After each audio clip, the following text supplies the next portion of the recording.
कहानियाँ जो दिल को छू गईं। आइए इस कड़ी में सुनते हैं आशापूर्णा देवी की कहानी निवारण चंद्र की अंत्येष्टि क्रिया। राय बहादुर निवारण चंद्र की मौत एक दिन सचमुच हो ही गई। इस घटना से निवारण भवन में उथल पुथल मच गई। शोक तो नहीं, बात जहां तक आ पहुंची थी वहां शोक एक मजाक ही बन जाता। पर उथल पुथल मची क्योंकि ऐसा किसी दिन सचमुच होगा, यह विश्वास निवारण चंद्र के बेटे बहू, पोते पोतियों, परपोते परपोतियों के मन से उठ चुका था। उन लोगों ने मान ही लिया था कि चित्रगुप्त के खाते से वह पन्ना जिस पर निवारण चंद्र का नाम लिखा है कहीं फटकर गिर गया है। अतः अब यह घटना विश्वास योग्य नहीं लग रही थी। बरसों पहले पता नहीं कब कई बार मरते मरते भी बच गए निवारण चंद्र, और तब से जीवितों की दुनिया से छूटकर इस तिमंजली महल के किसी एक कोने में खोए पड़े रहे। तब से निवारण चंद्र की बात किसी को याद नहीं। कभी कभी दूर के रिश्ते की औरतें कहती, हाय राम, बुढ़ा अभी तक जिंदा है। और भी दूर के लोग कहते, क्या कहती हो, बुढ़ा अभी तक मरा नहीं। जैसे अधिकार से अधिक कुछ पा रहा हो। निवारण चंद्र के जीने मरने से किसी क्या लाभ या हानि होगी, यह कोई सोचता नहीं।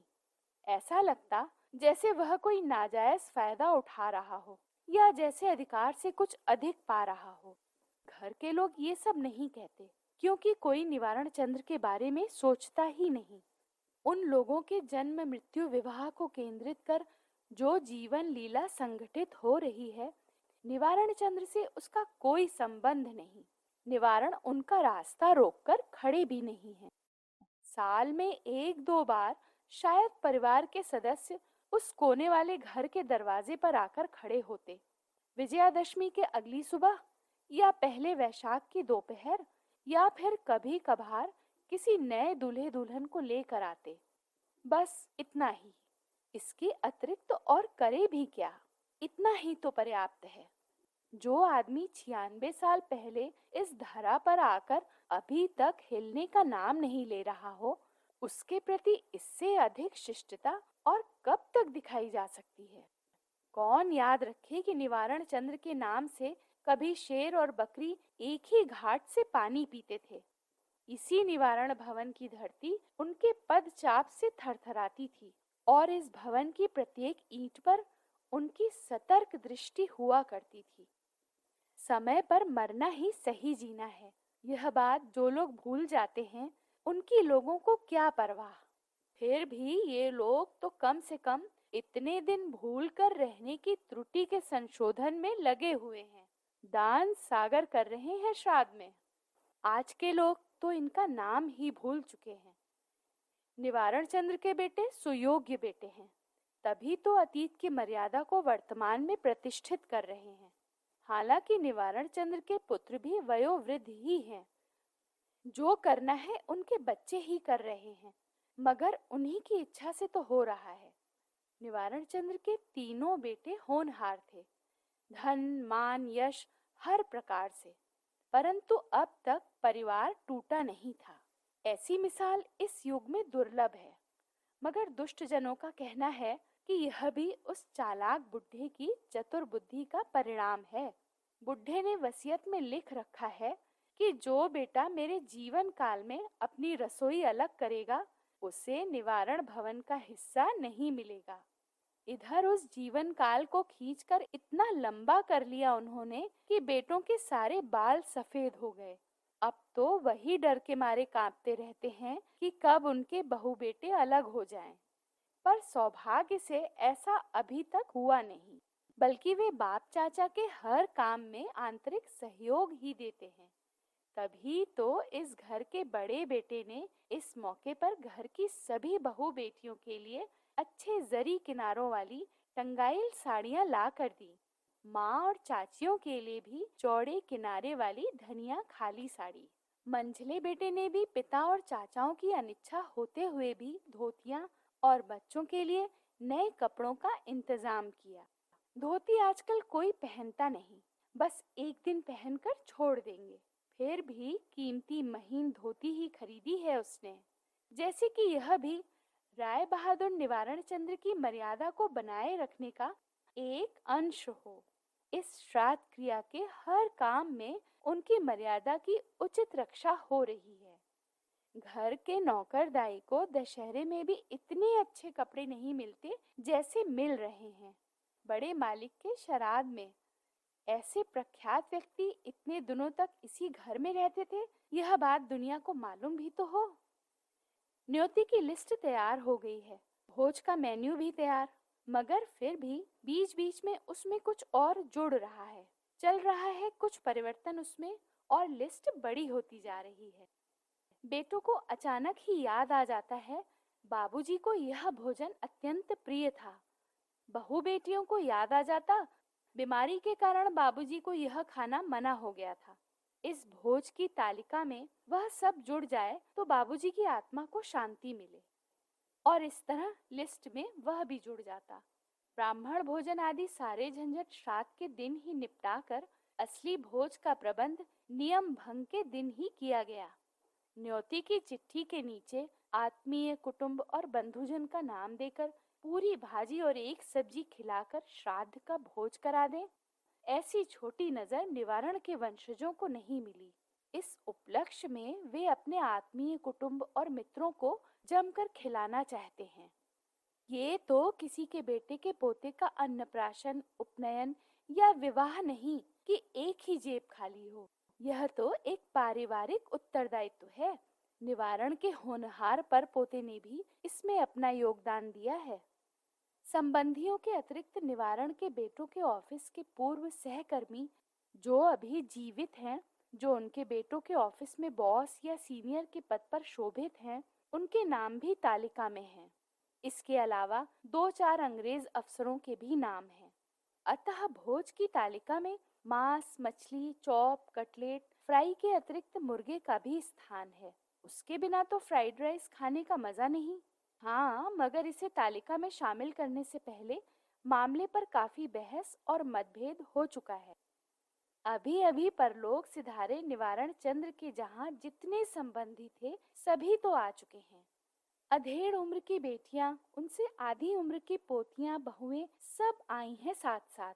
उनमें अब 2 गुट बन गए हैं। एक गुट का प्रतिवाद सख्त हो उठा। श्राद्ध में मुर्गी? छी छी, हिंदू घर में यह कैसा अनाचार।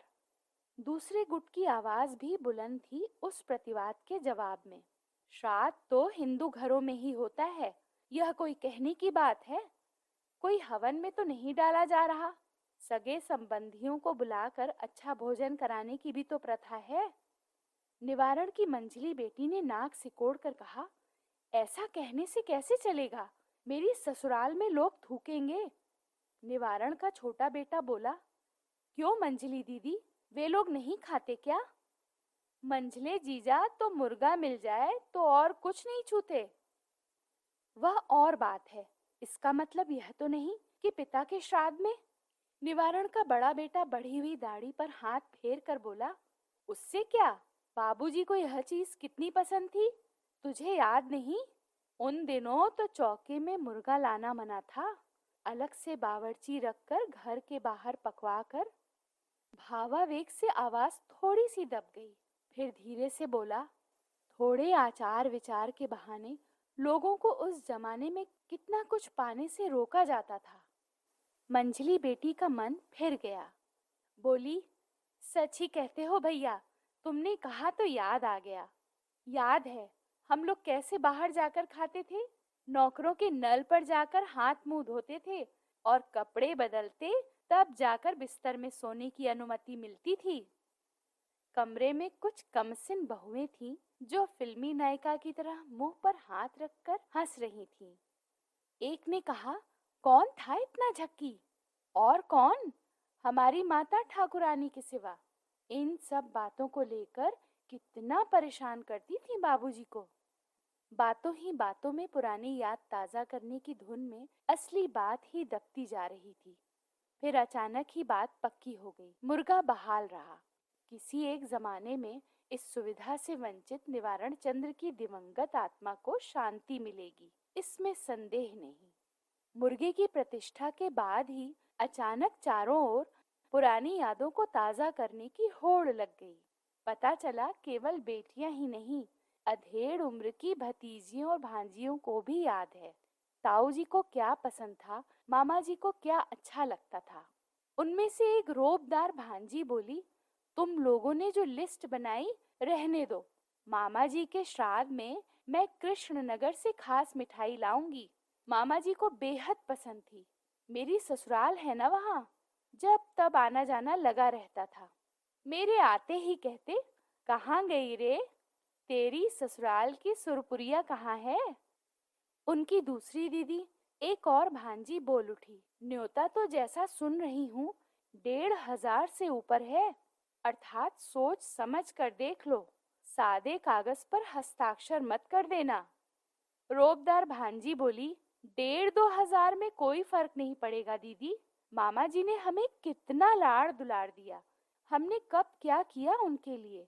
10-20 साल से तो भेंट मुलाकात ही नहीं हुई। अतः खाने के मेन्यू में एक और आइटम बढ़ गया। बढ़ गई भांजी की पद मर्यादा भी।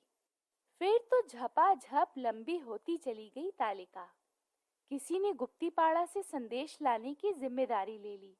किसी एक ने मछली के एक विशेष व्यंजन का उल्लेख कर उसका उत्तरदायित्व ले लिया। किसी और ने कच्चे आम की चटनी का खर्चा उठाने का बीड़ा लिया। और एक तो बोल ही बैठा, तुम्हारे यहाँ सब अंग्रेज यार दोस्त आएंगे, मैं कुछ स्कॉच विस्की ले आऊंगा। नौकरी की पदोन्नति में उस स्कॉच विस्की का बड़ा हाथ था। मामा जी खुद थोड़ा बहुत पीते वीते थे। एक बार एक अंग्रेज दोस्त के साथ, मतलब वह तो ब्रिटिश जमाना था, एक लंबी चौड़ी कहानी शुरू ही की थी उसने, अचानक बाधा उत्पन्न हुई। भरी सभा में एक छाया मूर्ति का आविर्भाव हुआ। प्रायः सभी चौंक उठे। यह कंकाल जैसी प्रेत आत्मा इस घर के किस कोने में रहती थी। निवारण की एक पोती ने कहा, पहनावा आदमी को कैसे बदल देता है। अभी कुछ ही दिन पहले नानी को देखकर गई थी, तब उनकी उम्र 83 वर्ष की थी। पतली छोटी सी तो थी, फिर भी सिंदूर की बड़ी सी बिंदी, चौड़े किनारे वाली साड़ी और हाथ में भरी चूड़ियों में कैसे दमकती थी। और अब देखो, कौन कहेगा ये वही है। रंग भी जैसे झुलस गया है। बुढ़ापे में भी तो कैसे खिली रहती थी। जिनके विषय में टिप्पणी की गई उनके कानों में बात गई नहीं थी, क्योंकि काल का शिकंजा तो उनके भी आंख कान दांत सब पर पड़ चुका था। अगर इतने दिनों तक राय बहादुर जीवित नहीं रहते तो शायद इन्हीं के बारे में ऐसा कहा जाता। अरे बाप रे, अरे बाप रे, बुढ़िया अभी तक है। हाय राम, अभी तक मरी नहीं। परंतु चूंकि हेमांगिनी देवी निवारण चंद्र से 13 वर्ष छोटी हैं, इसलिए उनकी उम्र को लेकर कोई चिंतित नहीं हुआ। यहाँ तक कि एक लकवे के रोगी की सेवा करते रहना उनकी क्षमता की बात है या नहीं, यह भी किसी ने नहीं सोचा। एक नौकर तो है ही उन्हें हिलाने डुलाने के लिए, फिर क्या। बाबूजी की सेवा माँ करेगी, यही तो स्वाभाविक है। और यह भी तो सब जानते हैं कि और किसी का काम घर के मालिक को पसंद भी नहीं आता। मगर हाँ, यह तो तब की बात है जब वे इस पृथ्वी पर ढंग से जी रहे थे। हेमांगिनी के हाथ की रोटी के सिवा और कोई रोटी हजम नहीं होती थी। उनके हाथ की बनी सब्जी के सिवा और किसी में स्वाद नहीं आता था। फिर इतने अपमान के बाद बहुएं और उनकी बहुएं भला क्यों आगे आए। इसके बाद तो निवारण चंद्र नामक व्यक्ति इस निवारण भवन की धरती से विलीन हो गए। इस घर के किसी भी दर्पण में उनकी छाया फिर नहीं पड़ी। इस घर की किसी मेज पर उनकी थाली नहीं परोसी गई। केवल हेमांगिनी नामक एक दुबली पतली औरत की हिफाजत में रह गए वे कई युगों तक। वे ही युग हेमांगिनी पर भी असर करते रहे, यह किसी को ध्यान नहीं आया। शुरू शुरू में हेमांगिनी, मतलब जब उनके बेटों के घने काले बाल हुआ करते थे, जब तब दौड़ी आती, अरे डॉक्टर बाबू को जल्दी से खबर दे, इनकी छाती में दर्द हो रहा है। फिर धीरे धीरे यह आना कम हो गया। कभी कभी आकर कहती, देख, डॉक्टर बाबू को एक बार बुलाने से ठीक रहता है, कई दिनों से कह रहे हैं छाती में। इसके बाद तो काफी लंबे अरसे के बाद कभी कभार धीरे से उनके दरवाजे पर आकर खड़ी होती और कहती, तुम लोगों में से कोई एक बार आ सकता है? कैसा तो कह रहे हैं। तब तो बेटों के बाल भी सफेद हो चले थे, किसी को ब्लड प्रेशर और किसी को डायबिटीज। पोते जाकर देख आते और कहते, कुछ नहीं, शायद पेट गड़बड़ था। उनकी बहुएं छुप छुप कर हंसती, दादी को डरने की कोई जरूरत नहीं, उन्हें तो अमरत्व का वरदान मिला हुआ है। इसके बाद पता नहीं कितने दिनों से हेमांगिनी अपने बेटों के पास नहीं आई। अंतिम दिन उनका नौकर आकर बोला, बाबू, दादी जी ने कहा आप लोग सभी उस कमरे में आ जाएं। आज बड़े दिनों बाद हेमांगिनी इस कमरे में आकर खड़ी हुई, धीरे से बोली, तुम लोगों से एक बात करना चाहती थी। हेमांगिनी के बेटे बहू पोते पोती ये सब हृदयहीन तो नहीं थे, इसलिए सब मिलकर परेशान हो उठे। वे बोले, तो तुम खुद क्यों आ गई, हमें बुला लेती। थान में लिपटी हेमांगिनी को देखकर उन्हें पहली बार लगा कि माँ भी बूढ़ी हो गई हैं। फिर भी उनका एक पोता बोल उठा, अच्छा दादी, इस चादर को पहनना क्या इतना जरूरी था? आजकल तो देखता हूँ सभी साड़ी चूड़ी सब कुछ पहनती हैं। हेमांगिनी ने इस बात का जवाब नहीं दिया, केवल एक बार उसे देखकर थोड़ा रुककर दृढ़ स्वर में बोली, मैंने सुना उन्हें क्या क्या खाना पसंद था, उसकी लिस्ट बन रही है भोज में खिलाने के लिए। अगर यह सचमुच सही है तो उस लिस्ट में कुछ मीठे अंगूर लिख ले। क्या लिख लूं? सभी चौंक उठे थे। हेमांगिनी बोली, कहा ना, बड़े बड़े मीठे अंगूर। थोड़ी देर चुप रहीं, फिर सबकी ओर नजर डालकर भी किसी को ना देखते हुए बोली, काफी दिनों से खाने की इच्छा थी, मगर आखिरी तक हो नहीं सका। हो नहीं सका? काफी दिनों से इच्छा थी बाबूजी की, दादाजी की, मामा जी की, ताऊ जी की। कितने शर्म की बात है, कितने शर्म की। मारे शर्म के सभी धरती पर गड़ गए। हेमांगिनी उन्हें देख रही थी, ऐसा लगा नहीं, शायद दीवार की ओर देख रही थी। थोड़ा संभाल कर छोटा बेटा बोल उठा, यह बात कहने के बदले तुमने हमारे गाल पर एक थप्पड़ क्यों नहीं मार दिया माँ? बाबूजी को अंगूर खाने की इच्छा हुई थी, बार बार उन्होंने यह बात कही थी, मगर वह तुच्छ वस्तु लाई नहीं गई। यह बात सोची भी जा सकती है। दीवार की ओर से मुंह घुमाकर हेमांगिनी ने बेटे की ओर देखा। देखा उस चेहरे पर धिक्कार, तिरस्कार और विक्षोभ की तीखी अभिव्यक्ति। मंझले बेटे के कंठ से वह धिक्कार उच्चारित हुआ। अच्छी बात है माँ, अगर हम बाबूजी के इतने ही नालायक बेटे थे तो नौकर से भी मंगवा सकती थी। हेमांगिनी धीरे धीरे रुक कर बोली, मंगवाया था 2 दिन। छोटे छोटे इतने खट्टे कि क्रोधित होकर फेंक दिए थे उन्होंने। वह तो फेंक ही सकते थे। एक भतीजी रोनी सी आवाज में बोली, खुद कैसी चीज लाते थे यह तो सोचो ताई जी। न्यू मार्केट से बाहर का फल उन्हें पसंद ही नहीं होता था कभी। बड़े दिन के समय टोकरे में फल लाते थे, ये बड़ी बड़ी नारंगी, लाल लाल ढेर सारे सेब, बड़े बड़े अंगूर के गुच्छे। वही आदमी 2 अंगूर खाना चाहते थे तो खट्टे अंगूर मिले, उठाकर फेंक नहीं देंगे। स्वर रुद्ध हो गया था उसका। बड़े बेटे ने भी रूंधे स्वर में कहा, यह बात एक बार हमारे कानों में क्यों नहीं डाल दी माँ? घर में इतनी चीजें आती रहती हैं, इतने रुपए खर्च होते हैं। मंझली बेटी बोल उठी, बुरे समय में कुछ बोलना ठीक नहीं, फिर भी बिना कहे रहा नहीं जाता। इन दिनों तुमने भी बाबूजी की बहुत अवहेलना की। वे बराबर ही कितने शौकीन, कितने नवाबी मिजाज के थे, यह तो भूल ही गई थी जैसे। बीच बीच में देख तो गई हूँ आकर, बिस्तर का क्या हाल, पहनावा भी वैसा ही। बोलते बोलते उसकी आवाज भर्रा गई। छोटा बेटा फिर एक बार बोल उठा, यह सब तो फिर भी छोड़ा जा सकता है, मगर शर्म से सर झुका जा रहा है जब भी सोचता हूँ। बाबूजी ने अंगूर खाने चाहे पर मिले नहीं। ऐसा कैसे कर सकी माँ? अपनी धुंधली दृष्टि से बारी बारी से सबको देखने की कोशिश की हेमांगिनी ने, मगर धुंधले से आकारों को छोड़कर और कुछ देख नहीं सकी। शायद इसीलिए फिर दीवार की ओर देखने लगी। क्या उस दीवार पर सर कटाने वाले अनेक इतिहास लिखे गए थे? क्या उसी को पढ़ रही थी हेमांगनी? परंतु इस भावावेग की धारा के बीच भी न जाने कैसे अपने आप को आवेग मुक्त रख सकी वह। निरुत्ताप स्वर में धीरे धीरे बोली, तुम लोग अपने 100 झमेलों में व्यस्त रहते हो, इसीलिए तुम्हें परेशान करने में शर्म आती थी। शर्म आती थी? शर्म? एक साथ पता नहीं कौन कौन बोल उठा। कहने में शर्म आती थी? एक तीखा स्वर सुनाई दिया, यह कहने में ही तुम्हें शर्म आनी चाहिए थी दादी। छी छी, विश्वास ही नहीं होता। तुम्हारी यह अजीब शर्म देखकर हंसूं या रोऊं समझ में नहीं आता।